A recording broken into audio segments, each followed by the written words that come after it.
through your qigong movement. Now here I'm going to show you. So you clap your hands 9 times.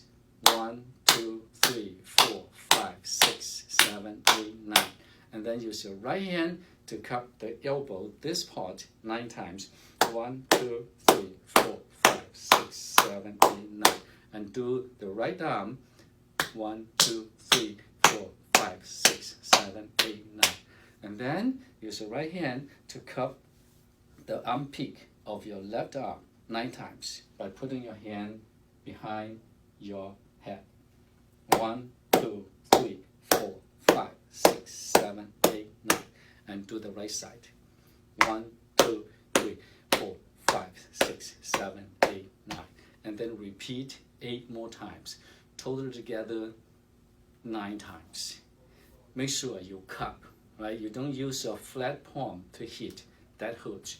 When you cup, you use the vibration to go deeper into the tissues. Use the vibration to help to open up the channels. In our hand, we have 4 energy channels, meridians, connecting directly to the heart. They're all in the hands. That's why clapping the hands, clapping these areas, it can help to enhance the circulation of the heart. If you don't have any heart problems, by doing so, it can help to prevent any heart disease. If you do have challenges with your heart, by doing it, it is very helpful.